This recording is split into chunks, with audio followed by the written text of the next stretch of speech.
Hello dear students, Brilliant Deep Learning में आपका स्वागत है। आज से हम क्लास 9th का साइंस स्टार्ट करने वाले हैं। क्लास 6th से 8th तक के साइंस में आपने पढ़ा है, समझा है, बेसिक क्वेश्चन पूछने स्टार्ट किए थे। अब क्लास 9th का साइंस और भी इंटरेस्टिंग होने वाला है, क्योंकि अब आप साइंस में सिर्फ ये नहीं पढ़ोगे कि कोई चीज़ क्या है, अब आप ये पढ़ोगे कोई चीज़ क्यों और कैसे हो रही है। इसीलिए बेटा न्यू बुक्स साइंस की जो है उसका नाम एक्सप्लोरेशन है। एक्सप्लोरेशन का मतलब क्या होता है? एक्सप्लोरेशन का मतलब ही बेटा डिस्कवरी है, खोजना या तलाश करना है।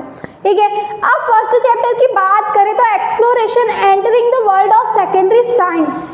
Exploration entering the world of secondary science. Secondary science का मतलब हम थोड़ी देर बाद समझेंगे बेटा। सबसे पहले हम समझेंगे एक्सप्लोरेशन, क्योंकि आज से हम साइंस को रटेंगे नहीं, एक्सप्लोर करेंगे।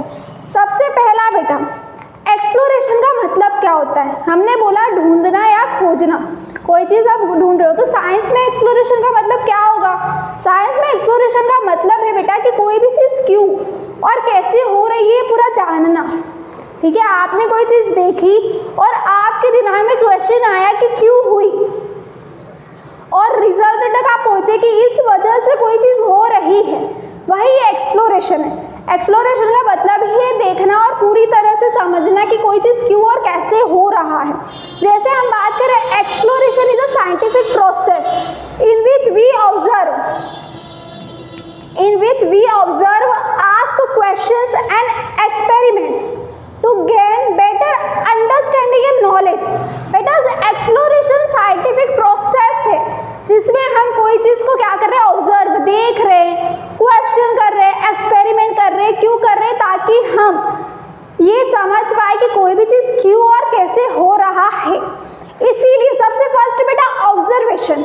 आप कोई चीज़ ध्यान से देख रहे हो, वो क्या हुआ? ऑब्जर्वेशन। पर ऑब्जर्वेशन तक ही एक्सप्लोरेशन नहीं हुआ। ऑब्जर्वेशन के बाद आपके दिमाग में बेटा क्वेश्चन आया कि कोई चीज़ क्यों हो रही है, वो क्या हुआ? क्वेश्चन आना। क्वेश्चन आना ही साइंस है। साइंस का स्टार्टिंग ही क्वेश्चन आने से है। फिर हाइपोथेसिस। बेटा दिमाग में कोई चीज़ सोचना कि हाँ हो सकता है इस वजह से कोई चीज़ हो रही हो। उसके बाद बेटा एक्सपेरिमेंट, टेस्ट करना। कोई चीज़ हो रही है, उसको बार बार हो रही है, सेम हो रही है, उसको टेस्ट करना है कि क्या ये सेम बार बार वही चीज़ हो रहा है। उसके बाद बेटा कंक्लूजन, रिजल्ट तक पहुंचना कि इस वजह से कोई चीज़ हो रही है। तो एक्सप्लोरेशन बेटा साइंटिफिक प्रोसेस है जिसमें ऑब्जर्वेशन से लेकर कंक्लूजन तक की पूरी प्रोसेस है। ये ऑब्जर्वेशन से कंक्लूजन तक की पूरी प्रोसेस ही साइंटिफिक प्रोसेस है। क्योंकि अब बेटा आप एक एग्जाम्पल जानोगे। एग्जाम्पल से हम देखें न्यूटन जी, उन्होंने बेटा एक ऑब्जर्व किया था कि एप्पल जो है पेड़ से गिरा था। ठीक है, उन्होंने ये ऑब्जर्व करा। पर बेटा देखना ही एक्सप्लोरेशन नहीं होता। देखते आप भी हो, हम भी है, सब देख रहे हैं। बट बेटा उन्होंने क्या करा, उनके दिमाग में क्वेश्चन आया। पहले तो उन्होंने देखा कि एप्पल नीचे गिरा, उनके बाद उनके दिमाग में क्वेश्चन आया। क्या आया? कि जो एप्पल है वो नीचे ही क्यों गिरा।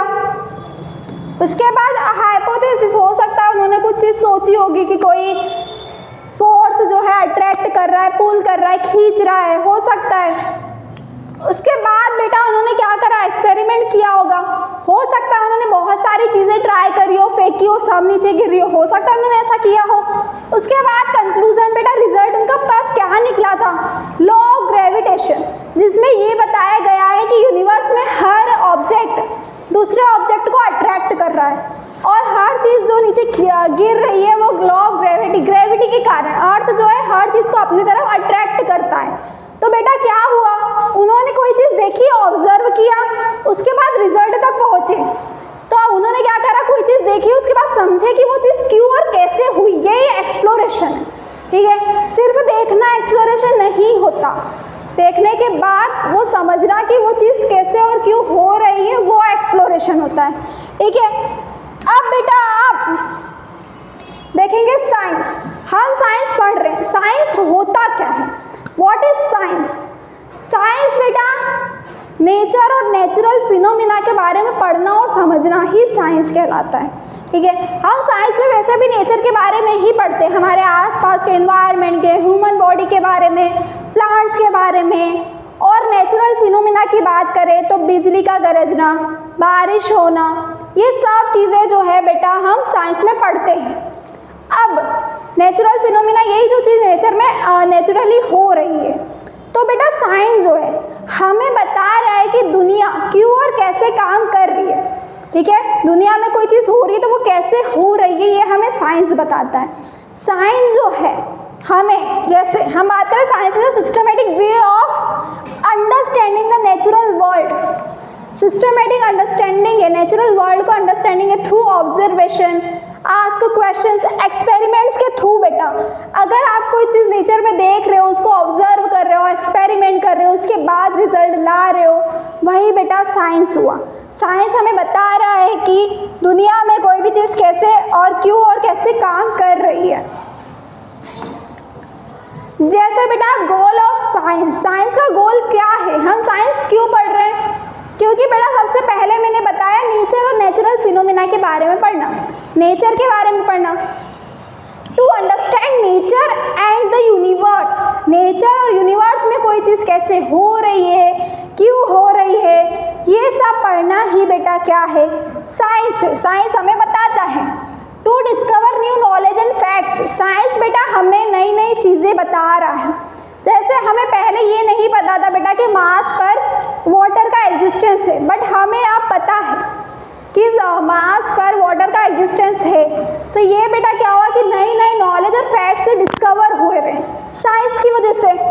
To explain natural phenomena, natural phenomena बेटा बारिश होना, इंद्रधनुष का बनना, आसमान का कलर नीला ही क्यों है, ये सारी चीज़ें हम साइंस में पढ़ते हैं। साइंस बताता है इसका रीज़न कि ये क्यों हो रहा है। उसके बाद बेटा to predict future events, weather department वाले बताते हैं बेटा कि बरसात जो बारिश जो है थोड़े दिन बाद हो सकती है या नहीं, 1-2 घंटे बाद बारिश होगी या नहीं, ये बता देते हैं। तो वो क्यों बता रहे बेटा, वो साइंस की वजह से ही मॉडल्स का यूज़ किया जाता है। ठीक है, to solve a real life problem, बेटा हम कोविड के टाइम की बात करें तो तब जो है उसके लिए वैक्सीन निकाली, वो भी साइंस की ही वजह से हुआ है। तो बेटा रियल लाइफ प्रॉब्लम को सॉल्व करने में कौन मदद कर रहा है, science. To improve human life and technology, बेटा न्यू जैसे मोबाइल की बात करें, इंटरनेट की बात करें, कंप्यूटर, ये सो है टेक्नोलॉजी साइंस की वजह से आ रहा है। ह्यूमन लाइफ को इम्प्रूव कर रहे हैं, हम फ़ोन की वजह से किसी से भी कभी भी बात कर सकते हैं, ट्रांसपोर्टेशन का यूज़ कर रहे हैं, कभी हमें कहीं पे जाना है तो हम बाइक या अदर व्हीकल की वजह से हम कम टाइम में एक जगह से दूसरी जगह पहुंच पा रहे हैं, ये सब साइंस की वजह से।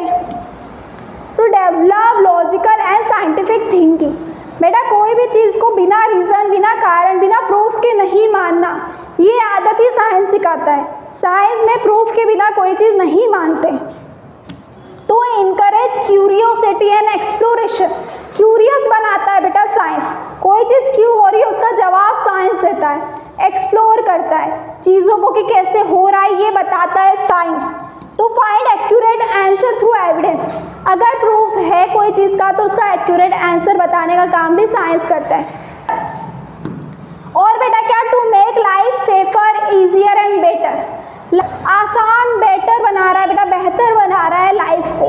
कैसे, हम बात करें बेटा, हमने मोबाइल की बात करी, जैसे मोबाइल की वजह से कोई भी आप एक जगह से दूसरी जगह, कोई इंसान दूसरी जगह है, आप वीडियो कॉल के थ्रू आप किसी को देख सकते हो, बात कर सकते हो, बेहतर तो बना ही रहा है बेटा, नई नई टेक्नोलॉजी का यूज़ अब हो रहा है, उसकी वजह से हमारी लाइफ जो है बहुत ही ईजी हो रही है। तो बेटा साइंस का मेन सबसे पहला गोल जो है नेचर को ही समझना और पढ़ना, नेचर में कोई चीज़ क्यों और कैसे हो रही है, यही साइंस का गोल है। ठीक है, अब बेटा हम पढ़ेंगे science learning at the secondary stage. Secondary stage, आपने चैप्टर का नाम हमने बोला था ना, entering the world of secondary science. तो सेकेंडरी साइंस का क्या मतलब है बेटा, क्लास 9th से 10th की साइंस को हम सेकेंडरी साइंस बोल रहे हैं। ठीक है, और क्लास 6th से 8th की साइंस को हम मिडिल साइंस बोलते हैं या अपर प्राइमरी साइंस। तो बेटा अब सेकेंडरी साइंस क्लास 9th में आप आ चुके हो, तो अब ये साइंस क्या होगी, सेकेंडरी स्टेज पे आप पहुंच चुके हो। पहले आप सिर्फ तो बेसिक क्वेश्चन करते थे, अब आप और भी ज़्यादा डीप में पढ़ोगे, कॉन्सेप्ट को डिटेल में पढ़ोगे। जैसे हम बात करें at this stage science becomes more concept based and detailed. बेटा कॉन्सेप्ट बेस्ड और डिटेल में आप साइंस को आप पढ़ोगे। Students study physics, chemistry and biology separately. अब बेटा साइंस जो है सब्जेक्ट्स में डिवाइड होता है, physics, bio, chemistry, earth science भी होता है। तो इन सब्जेक्ट्स के आप जो चैप्टर्स हैं अब आप पढ़ोगे, आप लॉज का, एक्सपेरिमेंट्स का, इक्वेशन का, मॉडल्स का यूज़ करोगे और फिर जो है चीज़ों को समझोगे। ठीक है, तो जो आप साइंस में सेकेंडरी स्टेज में आप क्या पढ़ने वाले हो, सब चीज़ों को डीप में, गहराई में पढ़ने वाले हो। अब बेटा डीपर अंडरस्टैंडिंग क्यों ज़रूरी है? हमने साइंस पढ़ा, हम क्लास 6 से 8 तक पढ़ते आ रहे हैं, पर आप बोल रहे हैं हम कि डीप में पढ़ेंगे, तो ये क्यों ज़रूरी है, हम क्यों पढ़ रहे हैं? जैसा बेटा help in clear understanding of concept को क्लियर समझने के लिए। बेटा अगर आपको कोई बोल दे, फैक्ट याद करवा दे कि सन के अराउंड अर्थ जो है रिवॉल्व करता है, घूमने का काम करता है, ये फैक्ट है, आप याद कर लोगे। अगर कॉन्सेप्ट पता हो कि लॉ ऑफ ग्रेविटी वर्क करती है उसके पीछे, तो आपको ये चीज़ ज़्यादा अच्छे से याद रहेगी। तो बेटा कॉन्सेप्ट को क्लियर समझने के लिए, फैक्ट याद करना साइंस नहीं होता, साइंस में कॉन्सेप्ट को समझना होता है। To improve application in real life situation. अब बेटा आप जो भी चीज़ साइंस में पढ़ रहे हो उसको रियल लाइफ में यूज़ कैसे करना है, कहाँ अप्लाई हो रहा है, ये समझना भी ज़रूरी है। जैसे हम साइंस में बेटा हाइजीन की बात करते हैं, ठीक है, इसीलिए अब हाइजीन का हम रियल लाइफ में कैसे अप्लाई कर रहे हैं, कैसे यूज़ कर रहे हैं। अगर हम कहीं बाहर गए होंगे बेटा, तो हम बाहर आने के बाद हैंड वॉश ज़रूर करते हैं, क्योंकि हमें पता है उससे हमारे तक बीमारियाँ फैलेगी। तो ये क्या कर रहे हैं बेटा, साइंस का यूज़ हम रियल लाइफ में अप्लाई कर रहे हैं। Develops scientific thinking and reasoning. बेटा क्या कर रहा है, साइंटिफिक थिंकिंग और लॉजिकल थिंकिंग को इम्प्रूव करने का काम कर रहा है। जैसे कोई बोल दे बेटा बिल्ली ने रास्ता काटा तो बुरा होता है, ये मानते हैं लोग, पर बेटा साइंस नहीं मानता। साइंस जो है एक किसी रीज़न के पीछे कोई चीज़ हो रही है तो उसका रीज़न ढूंढता है, प्रूफ देखता है कि कोई चीज़ इस वजह से हो रही है, तो ही साइंस मानता है। तो साइंस बेटा हमारे अंदर एक आदत क्रिएट करवाता है कि क्या, कौन सी आदत, कि कोई चीज़ जो हो रही है उसका कारण पूछने का, कि कैसे हो रही है, क्यों हो रही है, उसका हमारे पास रीज़न होना चाहिए। ऐसे कोई चीज़ हम नहीं मानते। ठीक है, इनहेंस प्रॉब्लम सॉल्विंग स्किल। जब आप बेटा क्वेश्चनिंग कर रहे हो, आपके अंदर प्रॉब्लम सॉल्विंग स्किल जो है डेवलप होगी। Max learning long lasting and meaningful. अगर बेटा आप कॉन्सेप्ट बेस्ड पे लर्न कर रहे हो, कोई चीज़ याद कर रहे हो, तो वो बेटा बहुत ज़्यादा टाइम तक आपको याद रहेगी। अगर कोई मैथ्स में फॉर्मूला आपने याद करा और उस बेस पर क्वेश्चन हुए तो बच्चा ईजिली कर लेगा। बट अगर क्वेश्चन थोड़ा सा घुमा दिया तो जिसने कॉन्सेप्ट समझा होगा वो तो वो क्वेश्चन कर लेगा, बट जिसने रटा होगा वो थोड़ा मिस्टेक कर देगा। इसीलिए बेटा अब जब आप साइंस पढ़ोगे तो आप जो है डीप में पढ़ रहे हो, क्यों? क्योंकि चीज़ों को आप और भी ज़्यादा अच्छे से समझ सको। ठीक है, अब बेटा इन सिंबल्स का मतलब क्या है, ये सिंबल्स क्या रिप्रेजेंट कर रहे हैं? जैसे हम बात करें बेटा बुक के पेज की, एक बुक के पेज पे पता है एक साइड जो है मैग्नीफाइंग ग्लास बना हुआ है, एक पेज पर कंपास का साइन बना हुआ है जो पेज नंबर दिखा रहे हैं। तो बेटा इनका मतलब क्या होता है? ऐसे ही बुक डिज़ाइन नहीं करी है, कुछ मतलब है। जैसे मैग्नीफाइंग ग्लास बेटा बताता है कि कोई भी चीज़ को जूम आउट करके देखना, ठीक है, बहुत ध्यान से दिखाता है। तो ये पता है यहाँ पर रिप्रेजेंट क्या कर रहा है कि चीज़ों को ध्यान से देखो और डिटेल में स्टडी करो। ठीक है, कोई चीज़ को क्या करो, डिटेल में पढ़ो और ध्यान से देखो। ये मैग्नीफाइंग ग्लास का रिप्रेजेंटेशन है। और कंपास बेटा डायरेक्शन बताता है, ठीक है। और बुक में बेटा साइंस जो है वैसे भी बहुत बड़ी है, बहुत कॉम्प्लेक्स है। अब बेटा उसको सही डायरेक्शन में नहीं पढ़ा तो क्या हो जाएगा, बहुत घूम जाओगे आप। इसीलिए कंपास का मतलब बेटा क्या है, डायरेक्शन और गाइडेंस एंड लॉजिकल थिंकिंग। सही डायरेक्शन में पढ़ना है, गाइडेंस के साथ पढ़ना है और चीज़ों को अप्लाई जो करना है वो भी सोच समझ कर करना है। हर साइंस का हर एक्सपेरिमेंट या कोई भी चीज़ जो है हर चीज़ अप्लाई नहीं होती, कौन सी चीज़ कहाँ पर अप्लाई हो रहा है, यूज़ हो रहा है, वो भी आपको ये चीज़ समझना है, ठीक है। अब बेटा मॉडल्स क्या होता है बेटा? जैसे हमने बात करा, साइंस जो है, दुनिया जो है बहुत कॉम्प्लेक्स है, ठीक है। दुनिया के साइंस में हम नेचर के बारे में ही पढ़ रहे हैं, तो पूरा नेचर तो बेटा बहुत कॉम्प्लेक्स चीज़ है। अब उसको हम कैसे पढ़ेंगे? साइंस में बेटा मॉडल्स का यूज़ किया जाता है। मॉडल्स होता है सिंपल रिप्रेजेंटेशन। कोई कॉम्प्लेक्स चीज़ है उसका सिंपल रिप्रेजेंटेशन। जैसे मॉडल्स क्या होते हैं बेटा? Models are simplified representation of real world system. Real world में कोई चीज़ बहुत कॉम्प्लेक्स है, उसका सिंपल वर्जन क्या होता है? मॉडल्स होता है। मॉडल्स का यूज़ हम क्यों करते हैं बेटा? Understand, explain and predict phenomena. कोई भी चीज़ को समझने के लिए, एक्सप्लेन करने के लिए और फ्यूचर में कोई चीज़ क्या होगा, ये सब जानने के लिए हम मॉडल्स का यूज़ करते हैं। जैसे बेटा हम बात करें एटॉमिक मॉडल हमें बताता है कि स्ट्रक्चर ऑफ एटम, कैसा स्ट्रक्चर है एटम का।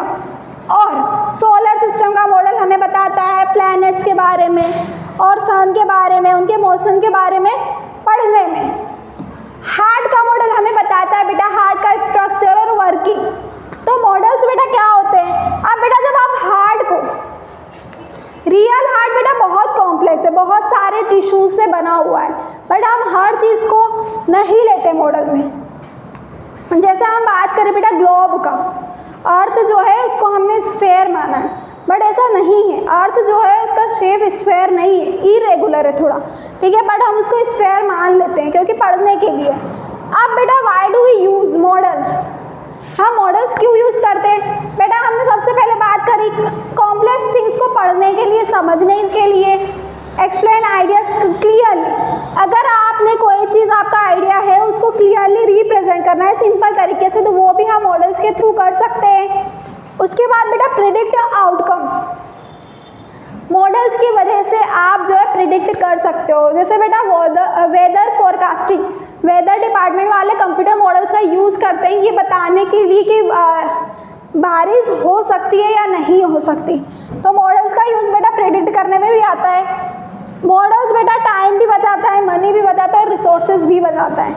जैसे बेटा हम बात करें कार की, जब नए कार बनती है बेटा उससे पहले उसको पता है कंप्यूटर मॉडल्स में चेक करवाते हैं, क्रैश करवा के, ब्रेक लगवा के कि कोई ब्रेक लगाने के बाद कितनी डिस्टेंस पे रुक रही है, या दो क्रैश करवा के। तो बेटा अब रियल में हम अगर कार को बार बार क्रैश करवाएंगे तो कितना ही खर्चा होगा, टाइम भी जाएगा नई नई कार बनाने में।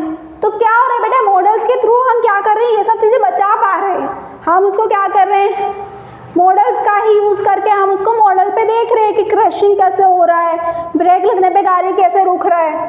अब बेटा study things that are too big, small, dangerous और डिफिकल्ट टू ऑब्जर्व। बेटा कोई चीज़ बहुत बड़ी है या बहुत छोटी है या बहुत खतरनाक है, उस चीज़ को पढ़ने के लिए भी हम क्या कर रहे हैं बेटा? मॉडल्स का यूज़ कर रहे हैं। जैसे बेटा एटम के बारे में पढ़ने के लिए और वॉल्केनो को पढ़ने के लिए, ये सब के लिए हम क्या करते हैं बेटा? मॉडल्स का यूज़ करते हैं। अब बेटा हम बात करेंगे, जैसे हम बात करें मॉडल्स का यूज़ तो हम कर रहे हैं, बट बेटा साइंस जो है बहुत कॉम्प्लेक्स है। सॉरी साइंस नहीं, नेचर जो है वो बहुत कॉम्प्लेक्स है। अब बेटा नेचर कॉम्प्लेक्स है तो सब चीज़ें एक साथ पढ़ना बहुत ही डिफ़िकल्ट है, कोई नहीं पढ़ सकता, ठीक है। तो इसीलिए बेटा हम क्या करते हैं? मॉडल्स में बहुत ही इंपॉर्टेंट चीज़ों का यूज़ करते हैं, बाकी चीज़ों को हम इग्नोर कर देते हैं। ऐसा क्यों करते हैं? क्योंकि बेटा चीज़ों को आप क्लियरली पढ़ सकें, ठीक है, ईजी समझ सकें। जैसे बेटा हमारे बुक में एक साइंटिस्ट है, क्या नाम है जिनका? मेघनाद शाह। उन्होंने बेटा बताया था, उन्होंने स्टार के बारे में पढ़ा था कि स्टार से जो लाइट आती है वो जो है स्टार्स का जो कलर है वो टेम्परेचर पे कैसे डिपेंड करता है, उन्होंने ये पढ़ा था मॉडल के थ्रू। बट बेटा स्टार की हम बात करें तो बहुत ही कॉम्प्लेक्स है, उसमें बहुत सारी केमिकल रिएक्शन हो रही है। अब हर एक केमिकल रिएक्शन को पढ़ना बहुत मुश्किल है, तो इन्होंने क्या किया था बेटा? इन्होंने क्या करा? सब चीज़ों को नहीं पढ़ा, इन्होंने क्या करा? एक स्टार को उन्होंने क्या माना कि हॉट गैस है, क्या है? हॉट गैस का गोला है, गर्म गैस का गोला मान लिया, और उन्होंने फोकस करा तीन चीज़ों पर। प्रेशर और आयन फॉर्मेशन, बल्कि आयन कैसे बनते हैं। उन्होंने ये 3 चीज पर फोकस करा और उनको ये समझ में आ गया बेटा कि स्टार्स का जो कलर है वो टेम्परेचर पर डिपेंड करता है। तो बेटा इससे हमें क्या पता चला कि मॉडल्स में हम हर बात को इंक्लूड नहीं करते, हम कुछ चीजें छोड़ भी देते हैं। क्यों? क्योंकि हम चीजों को इजीली समझ सके। ठीक है, अब बेटा क्रिकेट का शॉट का मॉडल बुक बता रहा है, बुक बोल रहा है कि आपको जो है एक क्रिकेट शॉट का मॉडल बनाना है जिसमें सिक्सर लग रहा हो। तो सबसे पहले तो बेटा क्वेश्चन आएगा दिमाग में कि जो सिक्सर लगेगा वो लगता कैसा है। एक तो बाउंड्री के बाहर बॉल जाना चाहिए और बिना ग्राउंड को टच करे। और बेटा मॉडल्स में हम क्या क्या चीज़ें इंक्लूड करेंगे, इसमें हम बनाएंगे तो हम सबसे पहले बेटा बॉल का जो मास है हम वो देखेंगे। उसके बाद स्पीड, कितनी स्पीड से वो बॉल को हिट करा हुआ है हम वो देखेंगे। डायरेक्शन ऑफ शॉट, किस डायरेक्शन में शॉट हिट करा हुआ है हम वो देखेंगे। हम बेटा क्या क्या चीज़ें इग्नोर करेंगे। बैट का ब्रांड, हमें बैट के ब्रांड से कोई मतलब नहीं होगा जब हम मॉडल बना रहे हैं। कलर ऑफ द बॉल, उसकी भी कोई ज़रूरत नहीं है। Grass on the field, field पर कितनी घास है हमें उससे भी कोई मतलब नहीं है। स्टेडियम की कंडीशन भी सिंपल मॉडल में हम इग्नोर कर देते हैं। बेटा माइनर इफेक्ट जो है एयर रेजिस्टेंस, जब बॉल उड़ती है हवा में जाती है तो एयर रेजिस्टेंस भी उसको रोकता है, बट हम उसको भी सिंपल मॉडल में नहीं यूज़ करेंगे।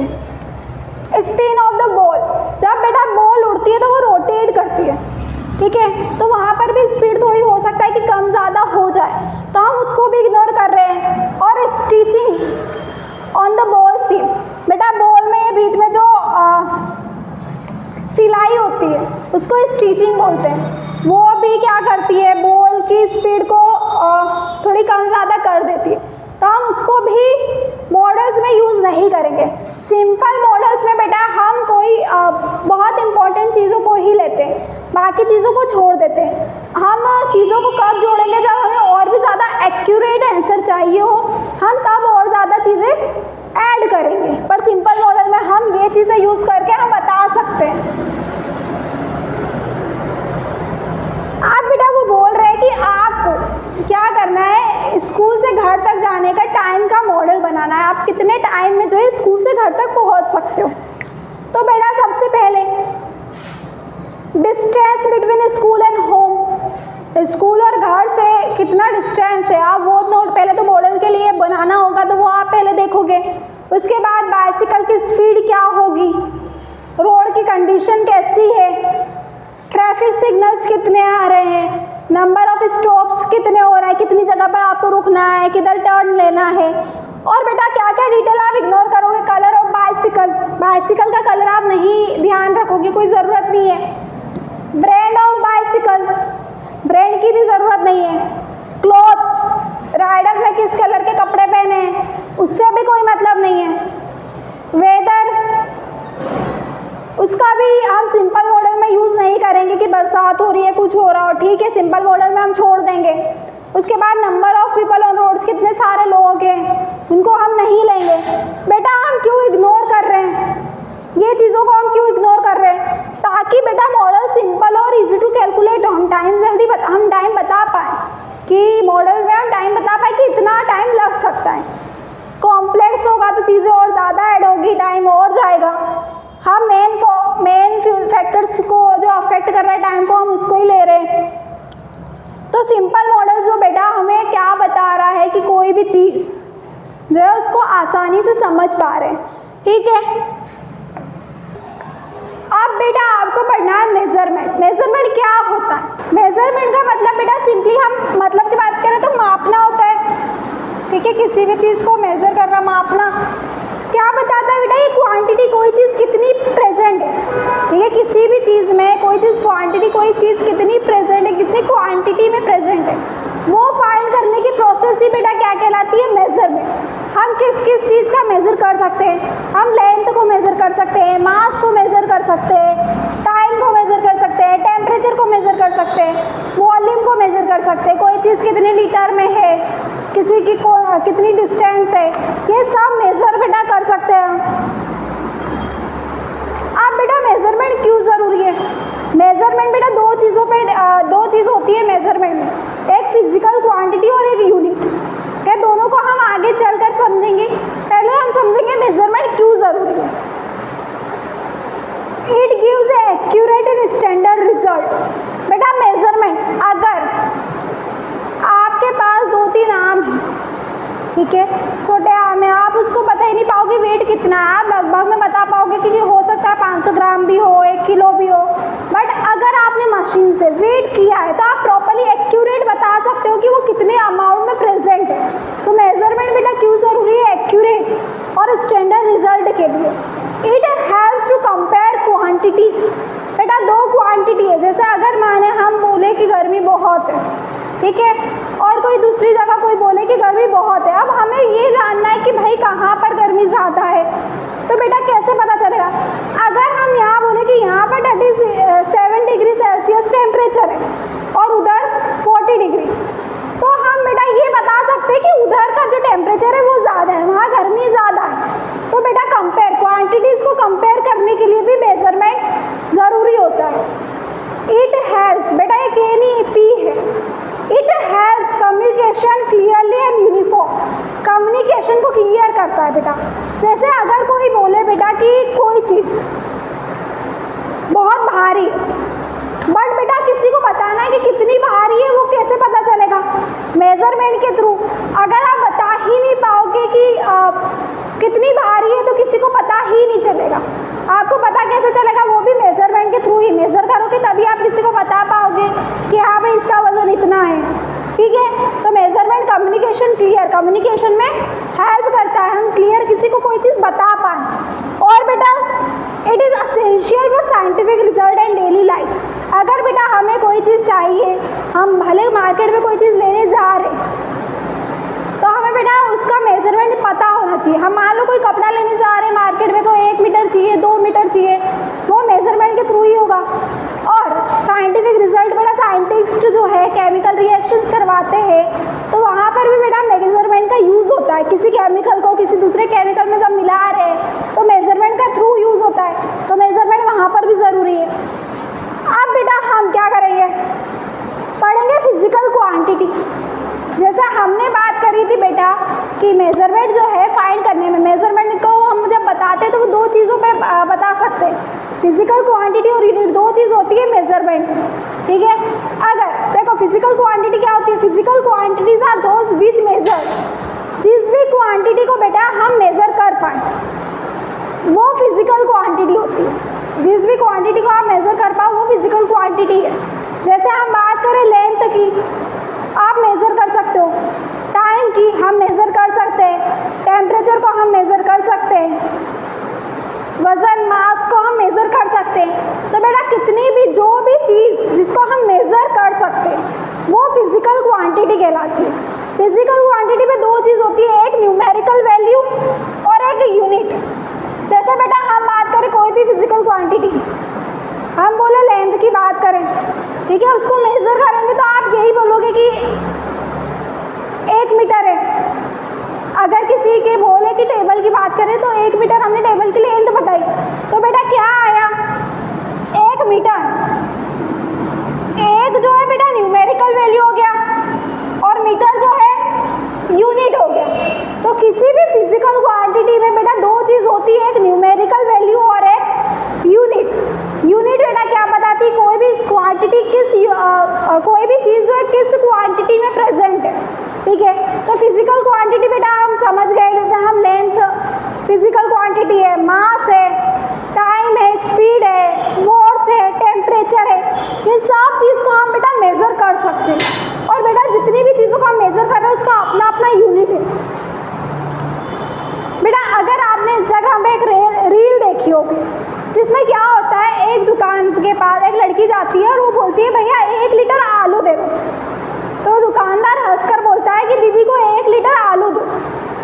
साइड में एक लड़की खड़ी रहती है, वो बोलती है कि देखो दीदी को आलू चाहिए, 1 लीटर आलू चाहिए और दीदी बोतल तो लाई नहीं। तो बेटा वो लड़की अलग है, हम अलग है, ठीक है। तो बेटा वहाँ पर क्या पता चल रहा है हमें कि आलू को हम लेंगे तो किलोग्राम में लेंगे या ग्राम में लेंगे, ऐसी चीज़ों, वहाँ पर लीटर का यूज़ नहीं होगा। तो बेटा अलग अलग चीज़ों के लिए यूनिट अलग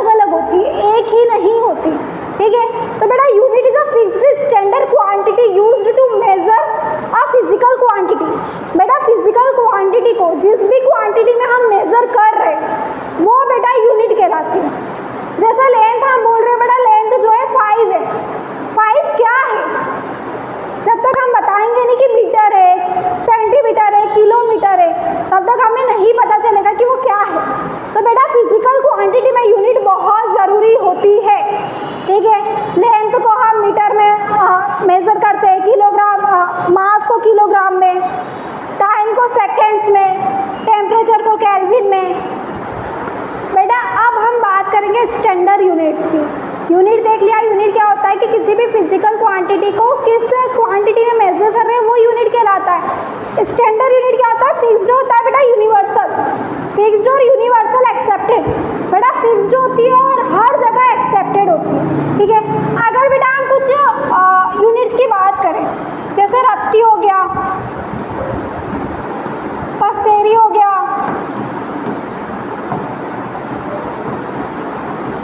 कोड़ी हो गया, शेर हो गया, तोला हो गया, बेटा ये आपने नाम सुने होंगे, नहीं सुने हो तो आप अपनी दादा दादी से पूछना, उनको ये पता होगा, ठीक है। तोला तो बेटा आज भी सोने चांदी में यूज होता है, ठीक है। पर बाकी चीजें जैसे आपने सुना होगा कि बोलते हैं ना रत्ती भर अकल नहीं है, क्या बोलते हैं ना, दो कौड़ी का नहीं है, तो ये क्या है बेटा? यूनिट्स है। ये पहले यूज होती थी बट अब नहीं होती बेटा, क्यों? क्योंकि इनकी जो मेजरमेंट है वो कई अलग अलग जगह पे बदल जाती थी, ठीक है। तो स्टैंडर्ड यूनिट क्या होता है बेटा? जो फिक्स्ड हो, ठीक है, हर जगह एक जैसी हो और हर जगह एक्सेप्टेड हो। अब ये यूनिट यूज नहीं होती, इसलिए ये स्टैंडर्ड यूनिट नहीं। अब स्टैंडर्ड यूनिट बेटा बहुत सारी हो सकती है। जैसे हम बात करें बेटा लेंथ की, तो लेंथ की सेंटीमीटर, किलोमीटर होती है, मास की ग्राम भी हो जाती है, टाइम की बेटा मिनट भी हो जाता है, आवर भी हो जाता है, ठीक है। इलेक्ट्रिक करंट को एम्पियर में लिखते हैं, वॉल्यूम को ml में भी लिखते हैं, लीटर में भी मेजर कर सकते हैं, ठीक है। तो बेटा हम क्या कर रहे हैं? स्टैंडर्ड यूनिट बहुत सारी होती है कि, और ये क्या है कि बेटा यूनिवर्सली एक्सेप्टेड है, हर जगह एक्सेप्टेड है, ठीक है। तो अब हम बेटा बात करेंगे एसआई यूनिट की। एसआई यूनिट क्या होता है, ठीक है। SI unit are internationally accepted standard unit used for measurement in science and daily life. बेटा क्या है? इंटरनेशनली एक्सेप्टेड, कई देशों ने मिलकर के बेटा फिक्स किया है और हर जगह सेम यूनिट जो है यूज होगी। ऐसा यूनिट क्या स्टैंड करता है? फुल फॉर्म क्या है? इंटरनेशनल सिस्टम ऑफ यूनिट्स, ठीक है। अब बेटा 7 बेस यूनिट्स है। ऐसा यूनिट कितनी है? 7 बेस। ऐसा यूनिट कौन कौन सी है? लेंथ के लिए हम मीटर यूज करते हैं, मास के लिए किलोग्राम, टाइम के लिए सेकेंड्स, इलेक्ट्रिक करंट के लिए एम्पियर, टेम्परेचर के लिए केल्विन, अमाउंट ऑफ सब्सटेंस, किसी सब्सटेंस में कितना मास है उसके लिए मोल का यूज किया जाता है, ल्यूमिनियस इंटेंसिटी के लिए कैंडेला का यूज किया जाता है। तो बेटा एसआई यूनिट क्या होती है? स्टैंडर्ड यूनिट ही होती है, पर ये इंटरनेशनली एक्सेप्टेड होती है और कई देशों ने मिलकर एक्सेप्ट किया है कि यही यूनिट जो है हम यूज करेंगे, ठीक है। तो बेटा क्या हुआ? ऑल एसआई यूनिट्स, ये आपको याद रखना है, all SI units are standard units, ठीक है। जितनी भी एसआई यूनिट है वो स्टैंडर्ड होती है, but all standard units are not SI. जितनी भी स्टैंडर्ड यूनिट है वो एसआई यूनिट नहीं होती, क्यों? क्योंकि स्टैंडर्ड यूनिट तो बेटा बहुत सारी, बट एसआई यूनिट 7 ही है। अब बेटा हम पढ़ेंगे importance of SI unit. SI unit क्यों जरूरी है? बेटा बुक में एक एग्जांपल दिया जो कि रियल लाइफ इंसिडेंट है, कनाडा की बात है ये। कनाडा का एक एयरक्राफ्ट जो है उसको फ्यूल की नीड थी, उसको चाहिए था 22,300 फ्यूल, 22,300 kg फ्यूल चाहिए था। बट बेटा जो ग्राउंड स्टाफ था उसने क्या करा? उसने जो है फ्यूल डाला 22,300 ही, पर बेटा पाउंड में डाल दिया। केजी और पाउंड बेटा अलग अलग है, 1 kg = 2.2 पाउंड होता है, ठीक है। तो ये केजी और पाउंड बेटा सेम यूनिट नहीं है, ठीक है। तो इससे क्या हुआ? जब एयरक्राफ्ट टेक ऑफ हुआ बेटा बीच में एयरक्राफ्ट को 15,000 kg फ्यूल कम पड़ा। अब बेटा हम बात करें नॉर्मल लाइफ में, हम पेट्रोल गाड़ियों में पेट्रोल की बात करें तो बेटा हम कभी और गाड़ियों में पेट्रोल खत्म हो जाए तो हम रोक सकते हैं, मंगवा सकते हैं किसी से, या हम डलवा सकते हैं, इतना बड़ा कोई बात नहीं होगी पेट्रोल खत्म होना। पर बेटा जब हम आसमान में है और जब फ्यूल खत्म हो रहा है तो बहुत बड़ी बात है। बेटा जब फ्यूल खत्म हुआ तो एक्सीडेंट होते होते बच गए, ठीक है। बहुत सारे पैसेंजर की जान जाते जाते बच गई, क्योंकि क्या हुआ? जो पायलट था उनने क्या करा? इमरजेंसी लैंडिंग करी, तो पैसेंजर को तो कुछ नहीं हुआ बट एयरक्राफ्ट डैमेज हुआ था। तो बेटा यहाँ क्या हुआ, क्या पता चल रहा है? यहाँ SI units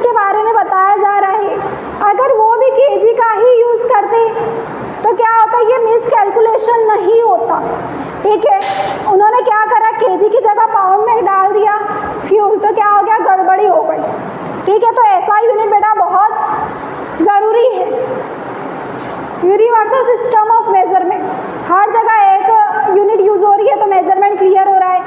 avoid confusion between different unit, अलग अलग यूनिट्स में क्या हो रहा है बेटा, कंफ्यूजन नहीं होगा। Make communication easy between countries, बेटा एक कंट्री से दूसरी कंट्री में, हमारे यहाँ वैसे भी इम्पोर्ट और एक्सपोर्ट होती है चीज़ें, तो कम्युनिकेशन क्या होगी, क्लियर होगा, एक ही यूनिट्स में सब काम होगा, तो उनके लिए भी अच्छा है, हमारे लिए भी अच्छा है। Used world wide in science and daily life, ऐसा यूनिट हर जगह यूज हो रही है, पूरी दुनिया में सेम यूज हो रहा है, एक्सपेरिमेंट्स में भी काम आता है। अब बेटा एक और क्वेश्चन है कि हर जगह किलोग्राम ये क्यों यूज हो रहा है। हम जानते हैं कि किलोग्राम क्या है बेटा, एक इंटरनेशनल स्टैंडर्ड यूनिट है, एसआई यूनिट है। Easy comparison of scientific results, बेटा एक कंट्री ने कोई रिजल्ट निकाला साइंटिस्ट ने और दूसरी कंट्री के साइंटिस्ट ने कोई रिजल्ट निकाला, हम जो है कंपेयर करें, अगर एक ही यूनिट में होगा तो कंपैरिजन क्या होगा, इजी हो जाएगा, ठीक है, हमें कन्वर्ट करने की ज़रूरत नहीं पड़ेगी। Fairness in daily life and trade, व्यापार में और बेटा डेली लाइफ में अगर सेम यूनिट है, केजी यूनिट है, तो हमें क्या होगा, हर जगह जो है इक्वल क्वांटिटी में सामान मिलेगा। हम जब दुकान पे कोई चीज़ लेने जाएंगे तो हमें एक्यूरेट ही मिलेगा, 1 केजी में हमने मांगा है तो उतना हमें मेजरमेंट करके मिला जाएगा, तो किसी के भी साथ बेटा अनफेयर नहीं होगा, सबको इक्वल क्वांटिटी मिलेगी, ठीक है। Less confusion and fewer mistakes, बेटा अभी इससे पहले हमने देखा एसआई यूनिट्स का यूज़ में अलग अलग यूनिट थी तो कंफ्यूजन हो गया था, मिस्टेक हो गई थी, मिस कैलकुलेशन की वजह से क्या हो गया था, प्लेन जो है डैमेज हुआ था। तो बेटा क्या हो रहा है, कंफ्यूजन जो है, हम एक जैसी यूनिट जो यूज़ करेंगे हर जगह किलोग्राम ही यूज़ होगा तो क्या होगा, कंफ्यूजन कम होगी, और कन्वर्जन करके कोई मिस्टेक हो रहा है तो वो कम होगा, क्योंकि सब जगह एक ही यूनिट है तो हमें कन्वर्ट करने की ज़रूरत ही नहीं पड़ेगी, ठीक है। इसीलिए बेटा हम किलोग्राम का यूज़ करते हैं ताकि एक्यूरेट हमें मेजरमेंट जो है वो एक्यूरेट मिले। अब बेटा सिम्बॉल्स क्या होते हैं, साइंस में सिम्बॉल्स बहुत यूज होते हैं। जैसे बेटा आपने रास्ते में देखा होगा ना, रोड वगैरह पे बने होते हैं पार्किंग के लिए या पार्किंग नहीं के लिए, ऐसा होता है, टर्न लेने के लिए कुछ ऐसा बना हुआ होता है, ठीक है। तो बेटा ये क्या है, सिम्बॉल्स है, निशान है किसी चीज़ के लिए कि बता रहा है कि भाई यहाँ पर पार्किंग होगी, यहाँ पर पार्किंग नहीं होगी। साइंस में सिम्बॉल्स का मतलब क्या है बेटा, ये भी वही सिम्बॉल्स क्या है बेटा, शॉर्ट साइंस, लेटर और मार्क, क्या है बेटा, छोटे चिन्ह है, अक्षर है या निशान बोल रहे हैं हम, ठीक है। ये होते हैं, क्यों होते हैं बेटा, किसी भी फिजिकल क्वांटिटी यूनिट्स को रिप्रेजेंट करने के लिए, ठीक है। हम बात करें फिजिकल क्वांटिटी और यूनिट्स के साथ साथ एलिमेंट्स को भी। अब आप आगे जब साइंस पढ़ोगे तो आप एलिमेंट्स पढ़ोगे आगे जाके। जैसे बेटा आयरन जो है उसका सिंबल जो है Fe होता है, और हम बात करें सिल्वर जो है बेटा उसका सिंबल Ag होता है, गोल्ड है उसका सिंबल Au होता है। तो बेटा अलग अलग एलिमेंट का सिंबल जो है अलग अलग है। तो क्या हो रहा है बेटा, साइंस में क्या कर रहे हैं, किसी भी चीज़ को फिजिकल क्वांटिटी और यूनिट्स को हम क्या कर रहे हैं, सिंबल्स के थ्रू रिप्रेजेंट कर रहे हैं। जैसे बेटा हम क्या कर रहे हैं, लेंथ जो है, लेंथ की बेटा यूनिट क्या है, मीटर है, तो मीटर को हम सिंबल क्या लिखते हैं, m लिखते हैं। तो बेटा अब हम पढ़ेंगे why mathematics is used in science, maths क्यों यूज होता है साइंस। बेटा मैथ्स में मैथ्स जो है बेटा साइंस की लैंग्वेज है, ठीक है। मैथ्स इस कैलकुलेशन के लिए नहीं यूज़ होता। मैथ्स बेटा फॉर्मूले, जैसे हम बात करें फॉर्मूलेज में, रिलेशन बताता है अलग अलग फिजिकल क्वांटिटीज़ का। जैसे हम बात करें बेटा स्पीड का फॉर्मूला क्या होता है, डिस्टेंस बाय टाइम। यहाँ पर हम एक चीज़ पता है, एक चीज़ पता होगी, दो चीज़ तो हम तीसरी चीज़ फाइंड आउट कर सकते हैं। तो बेटा ये क्या कर रहा है, रिलेशन को एक्सप्रेस करने का काम कर रहा है। Second, accurate measurement. बेटा मेजरमेंट जैसे लेंथ की बात करी, मास की बात करी, एक्यूरेट, साइंस में एक्यूरेट मेजरमेंट्स चाहिए होते हैं। तो वो किसकी वजह से हमें मदद मिलती है, मैथ्स हमें कैलकुलेट करने में, एक्यूरेट मेजरमेंट देने में मदद करता है। इजी कैलकुलेशन, बेटा इस फॉर्मूले की मदद से हम क्या कर सकते हैं, से हम इजीली फाइंड कर सकते हैं। तो कैलकुलेशन में मैक्स यूज होता है।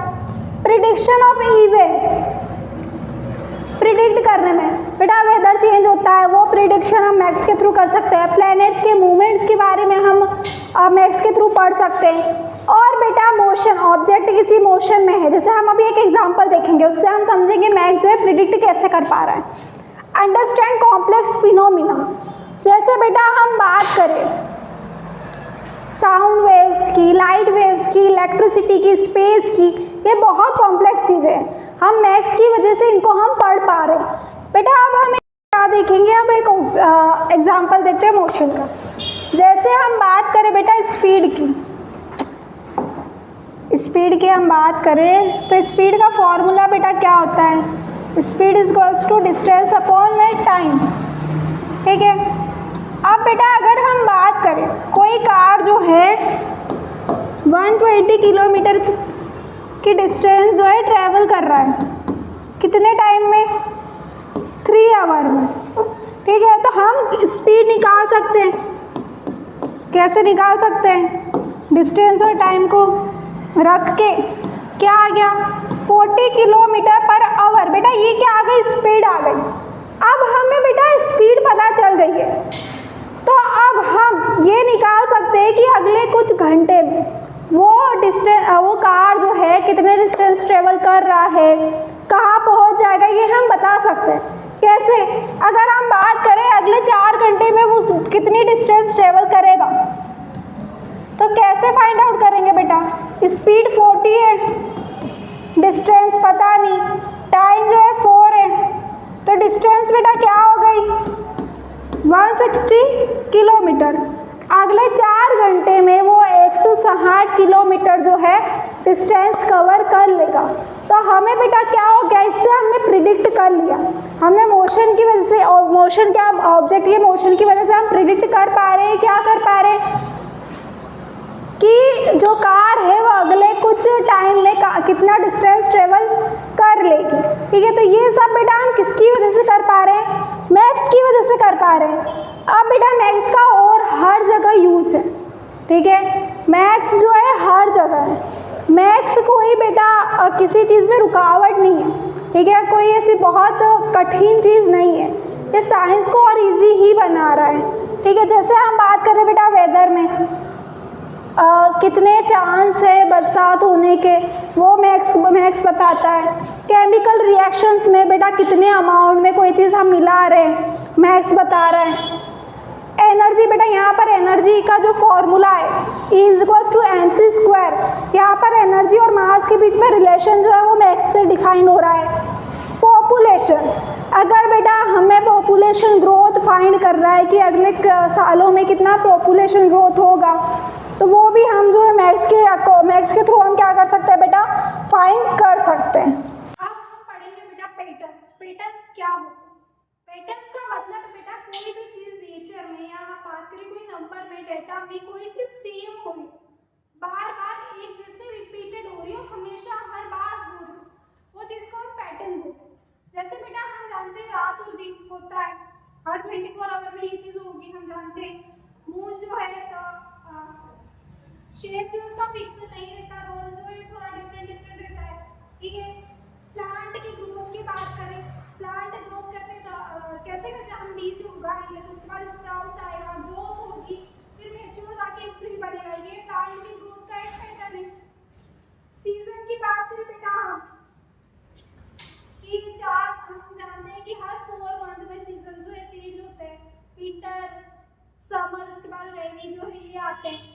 तो हम बेटा क्या पैटर्न्स क्या है, नेचर में कोई चीज रेगुलर हो रही है, ठीक है, रिपीटेड है, जैसी हो रही है, वही क्या है बेटा पैटर्न्स। पैटर्न्स क्या बताते हैं बेटा, पैटर्न्स हमें प्रिडिक्शन करने में मदद करते हैं, ठीक है।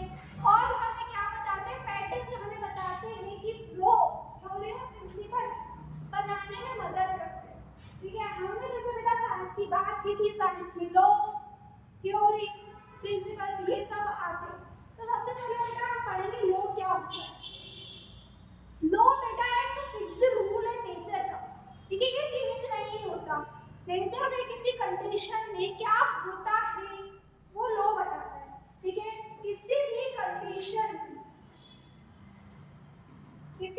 कंडीशन है बेटा क्या होता है? ये कौन बताता है बेटा? लॉ बताता है। ठीक है, ये एक स्टेटमेंट है बेटा जो बता रहा है कि नेचर में किसी इंसिडेंट कुछ हो रहा है तो उसका क्या रिलेशन है। ठीक है, किसी कंडीशन में क्या होता है वो ये बता रहा है। लॉ जो है बेटा चेंज नहीं होते और इसको एक्सप्रेस कैसे करते हैं? वर्ड के थ्रू या मैथमेटिकल रिलेशंस के थ्रू। ठीक है, जैसे बेटा लॉ ऑफ ग्रेविटी, हम जानते हैं कि हम कोई भी चीज फेंकेंगे वो नीचे ही गिरेगी क्योंकि अर्थ सबको अट्रैक्ट कर रहा है। हर ऑब्जेक्ट को अर्थ क्या कर रहा है? अट्रैक्ट कर रही है। न्यूटन्स लॉ ऑफ मोशन, बेटा न्यूटन के जो लॉ ऑफ मोशन है वो क्या करते हैं? फोर्स और मोशन के बीच में रिलेशन बताते हैं। ठीक है, जैसे हम बात करें बेटा बस में आप खड़े हो और बस चल रही, जैसे ही बस रुकती है बेटा आपको एक आगे की तरफ झुकाव महसूस होगा।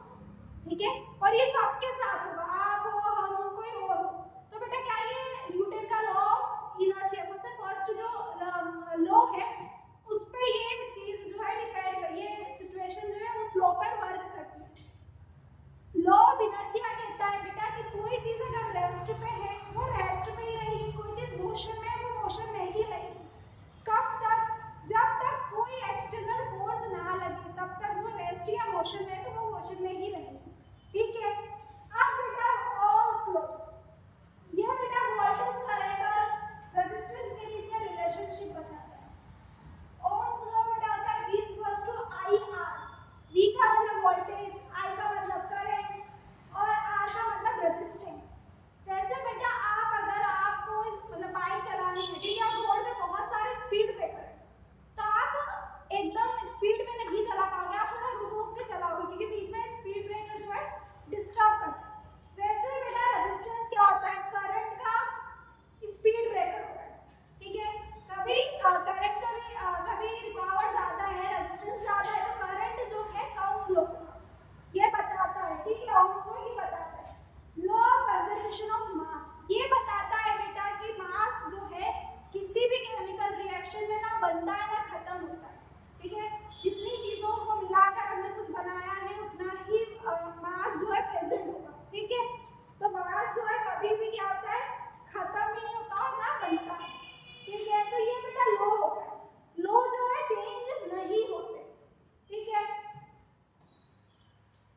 अब बेटा थ्योरी, थ्योरी बेटा हमने बात करी लॉ बताता है कि किसी भी कंडीशन में क्या होता है। थ्योरी बताता है कि कोई भी चीज क्यों और कैसे होती है। ठीक है, क्यों और कैसे होती है, कोई भी चीज क्यों और कैसे होती है वो कौन बता रहा है? बेटा थ्योरी। और थ्योरी बेटा वेल टेस्टेड होती है, प्रूवन होती है। ठीक है, कोई भी चीज थ्योरी जो है प्रूवन होती है। कोई भी चीज क्यों और कैसे हो रही है वो कौन बताता है? बेटा थ्योरी बताता है। ठीक है, जैसे बेटा एटॉमिक थ्योरी ये बताता है कि एक्सप्लेन करता है कि मॉलिक्यूल्स जो है कैसे बनते हैं। ठीक है, काइनेटिक मॉलिक्यूलर थ्योरी ये बताता है बेटा कि पार्टिकल ऑफ मोशन हमेशा कांस्टेंट मूवमेंट करते हैं, मोशन में होते हैं। सेल थ्योरी बेटा बताता है कि जितने भी लिविंग ऑर्गेनिज्म है वो सेल से मिलकर बने होते हैं। तो बेटा थ्योरी जो है वेल टेस्टेड तो होता है बट बेटा ये जो है चेंज भी हो सकती है। नो चेंज नहीं होता बट थ्योरी जो है चेंज हो सकती है। ठीक है, अब बेटा प्रिंसिपल की बात, प्रिंसिपल बेटा बेसिक रूल है। ठीक है, जितने भी साइंटिफिक कॉन्सेप्ट है वो किस प्रिंसिपल पे वर्क करते हैं वो बताता है। ठीक है, किस कारण वर्क को किस चीज पर वर्क करते हैं वो चीज कौन बता रहा है? प्रिंसिपल बता रहा है। ठीक है, प्रिंसिपल क्या है? बेसिक आइडिया रूल है जो हमें साइंटिफिक कॉन्सेप्ट को समझने में मदद करता है। जैसे बेटा law of conservation of energy, ये बोलता है एनर्जी जो है कभी खत्म भी नहीं होती कभी बनती भी नहीं, सिर्फ एक फॉर्म से दूसरे फॉर्म में ट्रांसफर होती है। ठीक है, अब बेटा ये कब डिपेंड करता है, ये कहाँ पर रूल जो है यूज हो रहा है? अगर आप पीढ़ियाँ भी चढ़ रहे हो तो बेटा आपके अंदर जो है केमिकल एनर्जी होती है वो मैकेनिकल एनर्जी में कन्वर्ट हो रही है। अब जैसे जैसे आप पीढ़ियाँ चढ़ रहे हो वहाँ पोटेंशियल एनर्जी आपकी बढ़ती जाएगी। तो बेटा क्या हो रहा है? यहाँ पर एनर्जी जो है सिर्फ कन्वर्ट हो रही है, खत्म नहीं होती।